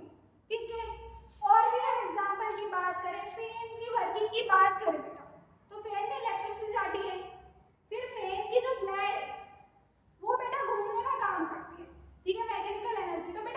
इलेक्ट्रिकल एनर्जी किस में चेंज हो रही है, मैकेनिकल एनर्जी में। तो फैन का वर्किंग बेटा किस प्रिंसिपल पे काम कर रहा है, लॉ कंजर्वेशन ऑफ एनर्जी पर। तो बेटा प्रिंसिपल क्या बताता है कि कोई भी चीज किस पर वर्क कर रही है, ठीक है, साइंटिफिक कॉन्सेप्ट को समझने में क्या कर रहा है, मदद कर रहा है। आर्किमेड प्रिंसिपल की बात करें तो बेटा ये जो है ये बताता है कि कोई भी फ्लूइड, ठीक है, कोई भी फ्लूइड में या वाटर की बात करें उसमें कोई चीज इमर्स कर डाली तो उस पे जो है अपवर्ड फोर्स लगता है जिसको हम पॉइंट फोर्स बोलते हैं, ठीक है। अब वो फोर्स कितना होता है, जितना वेट होता है डिस्प्लेस्ड फ्लूइड। जब आप कोई भी चीज मतलब मान लो ग्लास से बहुत फुल भरा हुआ, ठीक है, अगर कोई ग्लास है बेटा फुल भरा हुआ, अगर आप इसमें एक बॉल डाल रहे हो तो बेटा पानी बाहर निकलेगा, ठीक है। तो फोर्स जो अपवर्ड फोर्स लगेगा वो जितना पानी बाहर निकला उतना ही फोर्स लगा है, ये कहता है आर्किमेड प्रिंसिपल। अब बेटा जैसे शिप जो है पानी पर फ्लोट करती है, पर हम कोइन की बात करें तो कोइन जो है डूब जाता है। तो ये क्या है बेटा, तो ये जो दोनों चीजें हैं बेटा वो इसी प्रिंसिपल पे काम करते हैं, ठीक है। बुओयंट फोर्स अगर कोइन के वेट से कम है, ठीक है, अगर वेट क्या है, वेट से ज्यादा क्या है, बुओयंट फोर्स अगर है,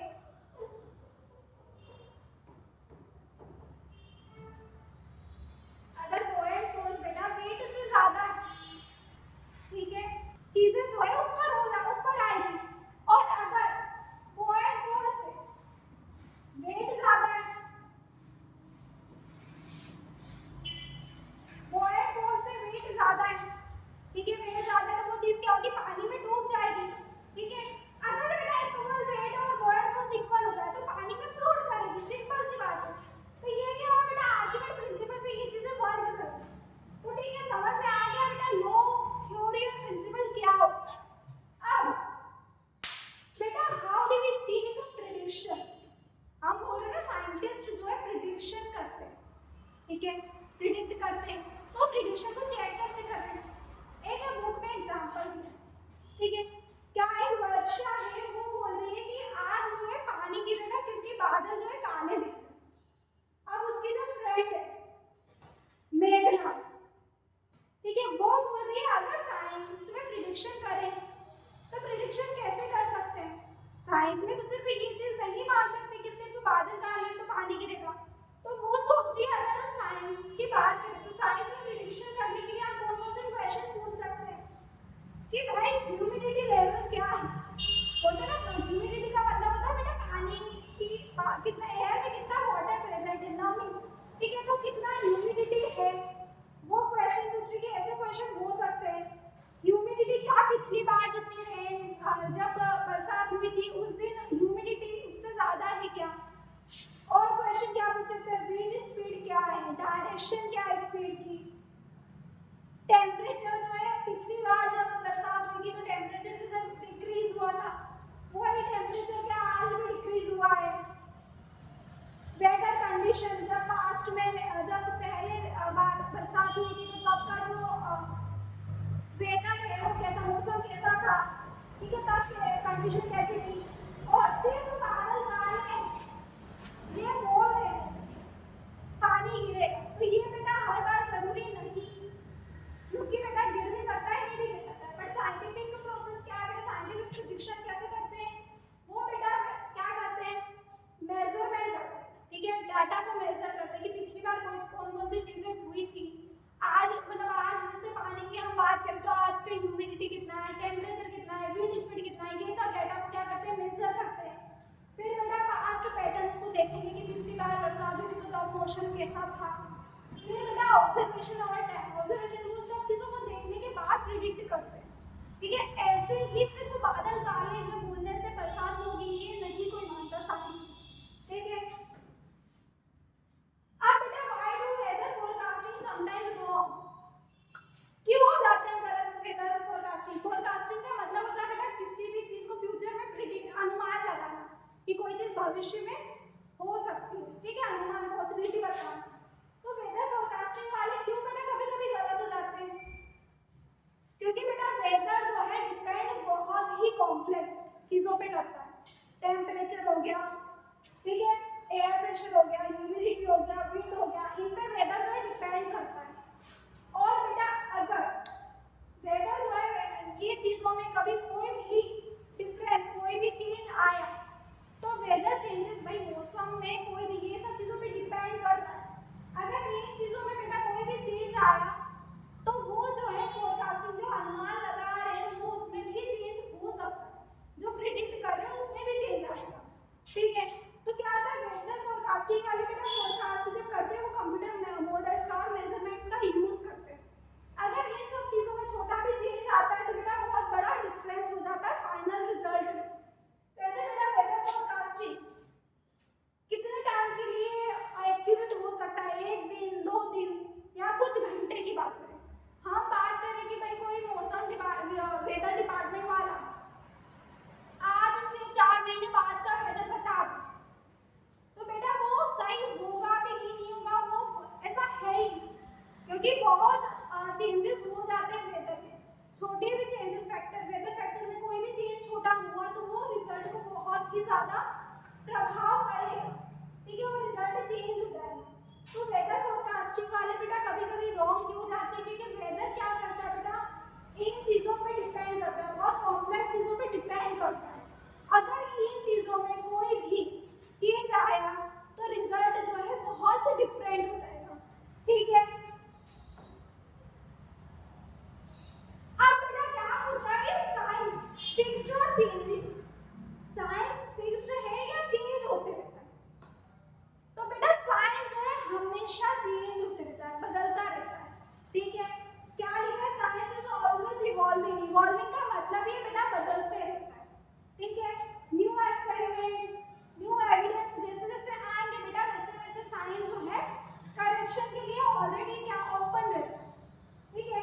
अब why is no theory in science final, हमने बेटा बात करी थ्योरी जो चेंज हो जाती है, तो बेटा थ्योरी क्यों ऐसा है कि थ्योरी कोई भी फाइनल नहीं है साइंस में, क्यों? क्योंकि बेटा साइंस नेचर में नई नई चीजें, नए एक्सपेरिमेंट, नए मेजरमेंट, नए एविडेंस ये सब आते रहता है, ठीक है। और ये सब चीज आएगा तो रिजल्ट जो है बदलते रहता है, इसीलिए थ्योरी जो है चेंज होती है। साइंस बेटा always ready for correction, science correction करने के लिए हमेशा तैयार होता है। जैसे बेटा हम बात करें पहले साइंटिस्ट थे वो मानते थे, उन्होंने मैंने बोला था कि कोई भारी ऑब्जेक्ट और हल्का ऑब्जेक्ट दोनों को बेटा हम साथ में फेंकेंगे तो सबसे पहले जो है भारी ऑब्जेक्ट गिरेगा। बट बाद में बेटा एक साइंटिस्ट आए गैलीलियो, उन्होंने बताया अगर एयर रेजिस्टेंस हटा तो दोनों ऑब्जेक्ट जो है वो साथ में ही गिरेंगे। तो बेटा यहाँ क्या हुआ, उन्होंने पुरानी बात को सिर्फ माना नहीं, उन्होंने नए एविडेंस किया, उन्होंने नया एक्सपेरिमेंट करा, उसके बाद उनको रिजल्ट मिला तो उन्होंने थ्योरी क्या कर दी बेटा चेंज कर दी।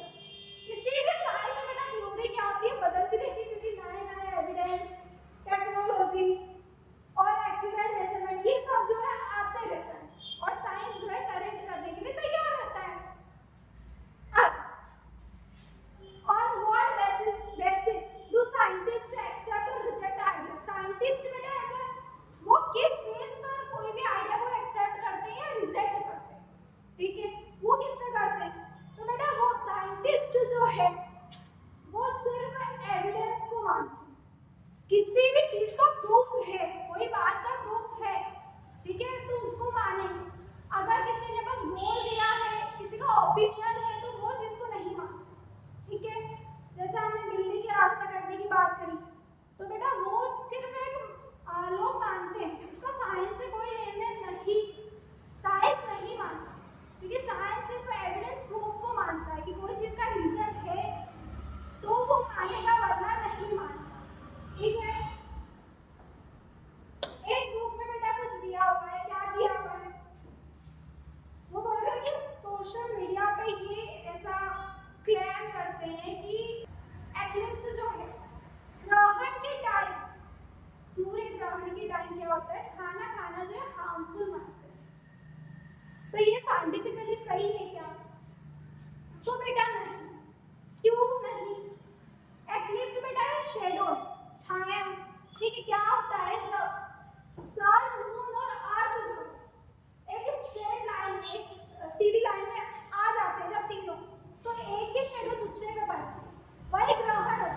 ठीक है। आज सूर्य ग्रहण की बात करें तो क्या आता है, सन और अर्थ के बीच में मून आता है। मून की शेडो किसमें होती है, अर्थ पे, सूर्य ग्रहण। हम बात करें चंद्र ग्रहण की तो सन और मून के बीच में कौन आता है, अर्थ रहता है, तो अर्थ की शेडो जो है मून पे होती है। तो बेटा जो एक्लिप्स है वो सिर्फ क्या है, शेडो है, उससे खाने का कोई भी रिलेशन नहीं है। बट हर जगह मानते हैं बेटा, कोई कोई जो है ये चीज मानता है कि ग्रहण के टाइम में जो है खाना नहीं खाना चाहिए। बट हम साइंटिफिकली देखें तो बेटा इसमें कोई भी सच नहीं, ठीक है, कि खाने से हार्मफुल कोई खाना जो है मतलब खराब हो जाता है या कुछ हो जाता है, ऐसा कुछ भी नहीं, ठीक है। क्यों, क्योंकि उसमें ना बेटा केमिकल कंडीशन, ना फिजिकल कंडीशन, ना बायोलॉजिकल कंडीशन चेंज हो, ठीक है। ऐसा तो है नहीं कि सूर्य ग्रहण लगते ही खाना खराब हो जाता है। अगर खराब हो जाता होता तो हम मानते कि खाना नहीं खाना होता है, बट बेटा खराब भी नहीं होता, उसमें कोई चीज होती ही नहीं, तो फिर हम कैसे बोलते कि ग्रहण के टाइम पे खाना जो है नहीं खाना चाहिए। तो बेटा ये सिर्फ मान्यता है, ये कोई ट्रूथ नहीं, ठीक है। तो खाना जो है सूर्य ग्रहण के टाइम खाना सेफ है। अब बेटा एस्टिमेशन, एस्टिमेशन क्या होता है, आपको कोई चीज पता ना हो और आप उसका अप्रोक्स वैल्यू बता दो, ठीक है, पूरी कैलकुलेशन बिना किए आप क्या करो, उसका अप्रोक्स वैल्यू बता दो या पॉसिबल गैस कर रहे हो कि लगभग इतना हो सकता है, ठीक है। वो लगभग है, अनुमान लगा रहे हो आप, किसी चीज को बता रहे हो कि लगभग इतना हो सकता है, वही बेटा क्या है, एस्टिमेशन। क्या है, एस्टिमेशन। किसी भी चीज को बेटा कैलकुलेट किए बिना आप अप्रोक्स बता रहे हो वैल्यू और लगभग बता रहे हो, गैस कर रहे हो, तो वो क्या कहलाता है बेटा, एस्टिमेशन कहलाता है, ठीक है। एस्टिमेशन क्यों जरूरी है बेटा, estimation helps us check whether an answer is reasonable और नॉट। एस्टिमेशन हमें बताता है बेटा कि आंसर जो है सही है या नहीं, ठीक है। जैसे हम बात करें बेटा एक बस, जो मान लो एक बस है वो क्या कर रही है,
जो सामान है वो क्या होगा, ज़्यादा में पड़ेगा।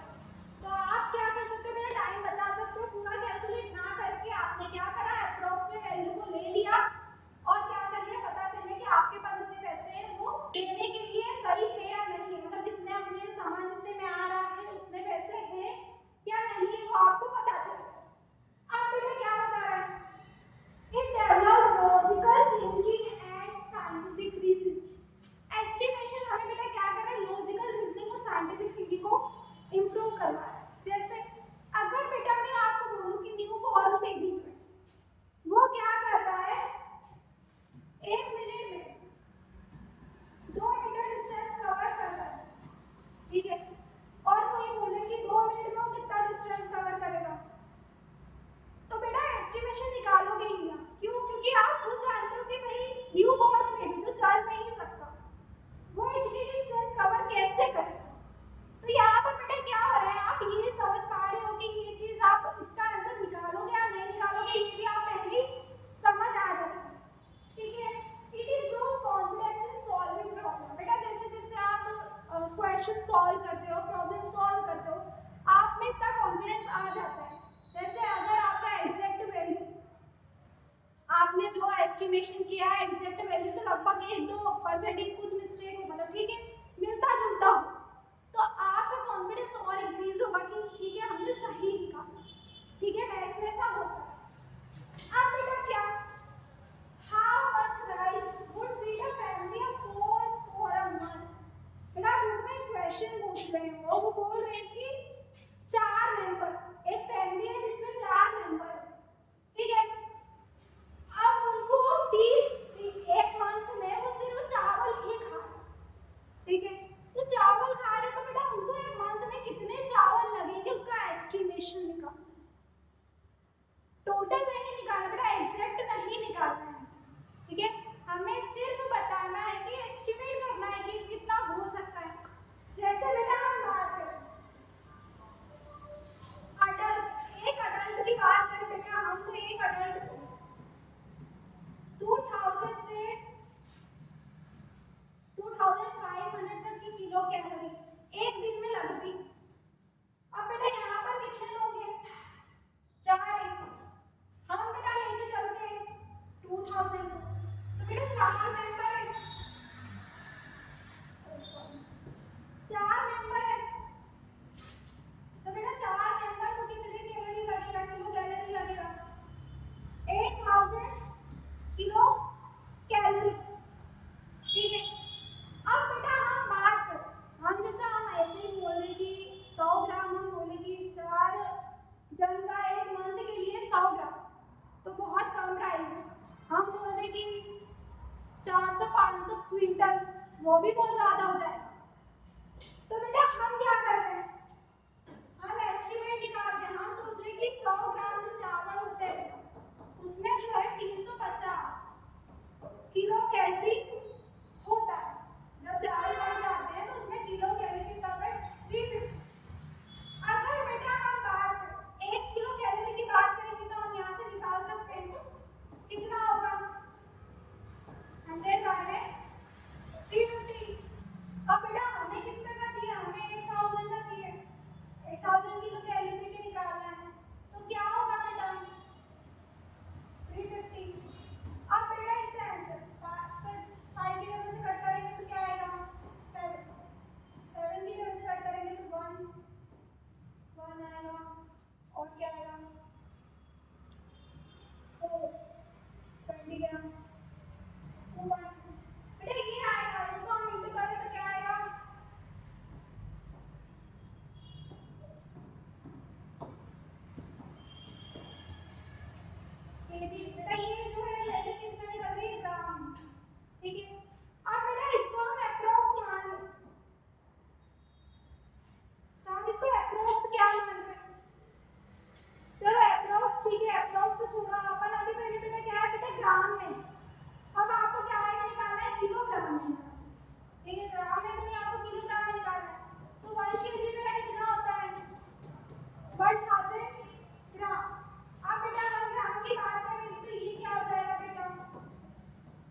69.0 kg।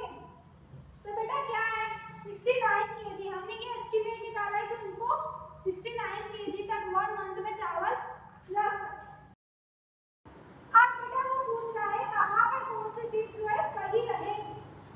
जैसे हम बात करें बेटा, आप घर से स्कूल जा रहे, ठीक है, तो आपको कितना टाइम लगेगा, आप लगभग बता सकते हो कि 20-25 मिनट 30 मिनट कितना भी लगभग। बट अगर बेटा किसी इंसान मेडिसिन का डोज दे तो वहां पर बेटा एग्जैक्ट वैल्यू ही पता करनी पड़ेगी, ठीक है, वहां लगभग नहीं, क्योंकि वहां पर हेल्थ का इशू हो जाए, ठीक है। तो बेटा अप्रोक्सीमेट कई जगह पे लगता है, बट कई कई जगह पर हमें एग्जैक्ट वैल्यू का भी यूज करना होता है। अब बेटा साइंस जो है बहुत सारे सब्जेक्ट्स इंटरकनेक्ट है। जैसे हमने बात करी सब्जेक्ट साइंस जो है खुद ही सब्जेक्ट में सेपरेटली डिवाइडेड है, physics chemistry bio earth science. But बेटा जो ये सब्जेक्ट सेपरेटली है ये क्या अलग अलग है, नहीं, ये सब बड़ा इंटरकनेक्टेड है। साइंस जो है खुद ही मैथ्स को, अर्थ साइंस को, सोशल साइंस को, आर्ट्स को, इन सब टेक्नोलॉजी को, इन सबको कनेक्ट करके रखता है, ठीक है। तो बेटा क्या बता रहे हैं वो यही बता रहे कि साइंस में हम सेपरेट करते हैं तो सिर्फ इजी लर्निंग के, ठीक है, कोई चीज को समझने के लिए। बट ये सब्जेक्ट जो है आपस में इंटरकनेक्टेड इंटरडिपेंडेंट है, ऐसा नहीं कि सब अलग अलग, नहीं, सब एक दूसरे से जुड़े हुए हैं। जैसे हम बात करें बेटा ट्रैफिक, हर चीज जो है उसमें साइंस लग रहा है। जैसे हम बात करें तो मैंने बोला कि एग्जांपल, तो हमने बोला ट्रैफिक जाम, आपके स्कूल के बाहर ट्रैफिक जाम लगा तो वहां पर आप कौन कौन सी साइंस की ब्रांच जो है देख पाओगे। तो जैसे हम बात करें बेटा फिजिक्स, फिजिक्स हमें बता रहा है movement of vehicle, speed, average speed कितनी है, ब्रेक लगने पर क्या गाड़ी का क्या रिएक्शन हो रहा है, ये सब हमें कौन बता रहा है बेटा, फिजिक्स बता रहा है। मैथमेटिक्स हमें क्या बता रहा है बेटा, टाइम डिस्टेंस और स्पीड को कैलकुलेट करने में, व्हीकल्स कितने हैं वो काउंट करने में, एवरेज बताने में कि कितनी कोई गाड़ी जो है कितनी एवरेज स्पीड में चल रहा है, ये सब जो है टेक्स्ट के थ्रू हम बता सकते हैं। बायोलॉजी बेटा जितनी ज़्यादा भीड़ होगी उतना ही ज़्यादा क्या होता है बेटा, स्ट्रेस बढ़ता है, इसकी वजह से हेडेक वगैरह भी होते हैं, तो हेल्थ इशू हो रहा है। अर्थ साइंस हमें बताता है बेटा मौसम, हो सकता है कभी पानी गिर रहा हो, कभी फॉग हो, तो रोड जो है स्लिपरी हो सकती है, या फॉग होता है तो बेटा कोहरे के टाइम दिखता नहीं है, तो ये जो क्या है ये अर्थ साइंस में आता है।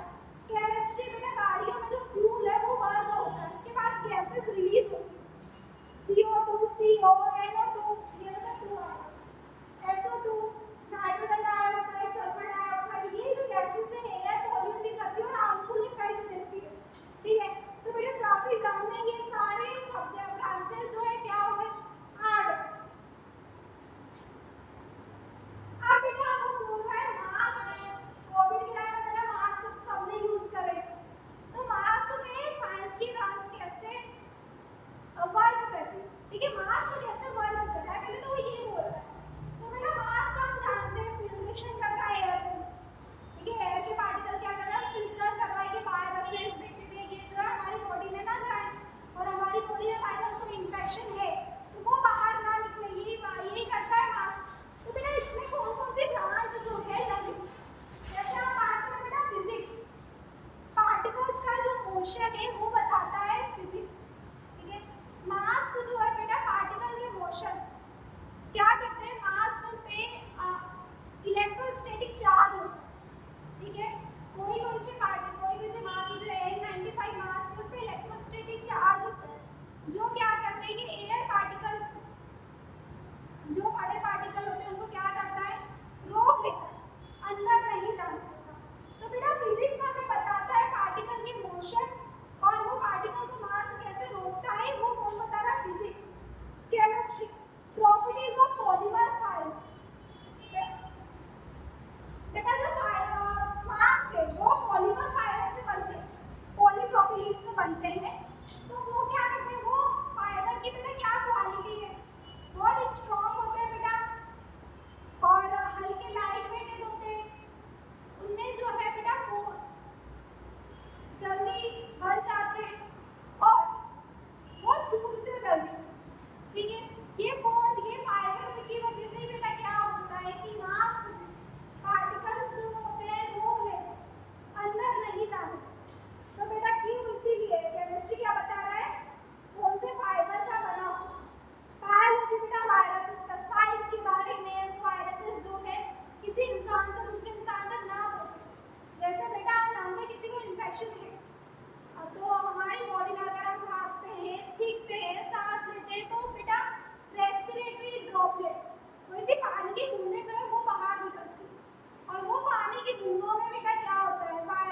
इन्फेक्शन जो होते हैं, ठीक है, तो वो क्या होते हैं बेटा, फैलते हैं। तो क्या मास्क क्या करता है, उनको ही फैलने से रोकने का काम करता है, ठीक है। मैथमेटिक्स, बेटा मैथमेटिक्स क्या बताता है, ये हमें ये बताता है कि मास्क जो है कितना अच्छा है और कितना एफिशिएंट। जैसे अगर हम बोले कोई मास्क जो है 95% फिल्ट्रेशन एफिशिएंसी है, बोले 95% फिल्टर करता है, इसका मतलब क्या होगा बेटा, अगर 100 एयर के पार्टिकल्स, उसमें से 5 को ही वो मास्क जो है अंदर जाने देगा, ठीक है, बाकी को नहीं जाने। तो ये कौन बता रहा है बेटा, मैथ्स बता रहा है। इसको हम क्या बोलते हैं बेटा, फिल्टर एफिशिएंसी, ठीक है। तो बेटा ये मास्क का वर्किंग ही कितनी साइंस की ब्रांचेस पे वर्क कर रहा है, अलग अलग ब्रांचेस वर्क कर रहे हैं, ठीक है। अब बेटा हम साइंस की इंपॉर्टेंस देख लेते हैं कि साइंस डेली लाइफ में क्या इंपॉर्टेंस है। जैसा हमने बात करी बेटा, ये नेचर को पढ़ने और समझने में मदद करता है। टेक्नोलॉजी, यूजफुल टेक्नोलॉजीज दिया है, मोबाइल, इंटरनेट, कंप्यूटर, मशीन्स, ये सब किसकी, साइंस की देन है। बेटा हेल्थ को इम्प्रूव करता है, जिसके थ्रू मेडिसिन और हॉस्पिटल्स के न्यू बेटा मेडिसिन जो है वो निकल रही है। तो वो सब किसकी वजह से बेटा, साइंस की वजह से हो रहा है। It makes travel and communication क्या इजियर एंड फास्टर। कम्युनिकेशन बेटा कैसे, हम किसी से भी कभी भी बात कर सकते हैं। ट्रेवलिंग की बात करें तो हमको बहुत लंबी डिस्टेंस जो है हम बहुत कम टाइम में ट्रेवल कर सकते हैं, ट्रांसपोर्टेशन का यूज करके, एयरप्लेन हो गए, ट्रेन हो गई, इस सब का यूज करके। It helps think logical and make better decision. हमें साइंस जो है हमें ये बताता है कि आदत डलवाता है कि आपको कोई भी रीजन के बिना, कारण के बिना कोई भी चीज को नहीं मानना है। लॉजिकल थिंकिंग को इंक्रीज करवा रहा है। It improves agriculture and food production. Agriculture में भी बेटा हम बात करें खेती वगैरह में तो बहुत नए नए टूल्स आ रहे हैं, और फूड प्रोडक्शन में भी साइंटिफिक मेथड यूज की जाती है फूड प्रोडक्शन करने के लिए, कि फूड जो है ज़्यादा से ज़्यादा प्रोड्यूस हो और ज़्यादा से ज़्यादा लोगों तक पहुँचे, ठीक है। साइंस जो है हमारी डेली लाइफ में बहुत इंपॉर्टेंस रखता है। तो आज हमने क्लास 9th साइंस का chapter 1 exploration entry the world of secondary science complete कर लिया। उम्मीद करते हैं अब आप ये चीज़ समझ गए कि साइंस सिर्फ एक सब्जेक्ट नहीं है, दुनिया को समझने का नया तरीका, ठीक है। अगर आपको ये लेक्चर पसंद आया हो और आपको क्लास 6th 12th या जेईई नीट की अच्छी गाइडेंस चाहिए हो, तो आप हमारी इंस्टीट्यूट ब्रिलियंट डीप लर्निंग को ज्वाइन कर सकते हैं। यहाँ हम प्रोवाइड करवाते हैं concept based learning, regular test, printed notes और एक्सपीरियंस्ड गाइडेंस प्रोवाइड करवाते हैं। अगर आपको इस चैप्टर के प्रिंटेड नोट्स चाहिए तो आप ब्रिलियंट डीप लर्निंग के इंस्टीट्यूट से ले सकते हैं। अगर आपको पीडीएफ चाहिए, लिंक हम नोट्स की शेयर कर देंगे। उसके पासवर्ड के लिए आपको स्क्रीन पर एक नंबर भी शो हो रहा है, आप उस पर डायरेक्ट मैसेज कर सकते हैं। मिलते हैं अगले लेक्चर नए चैप्टर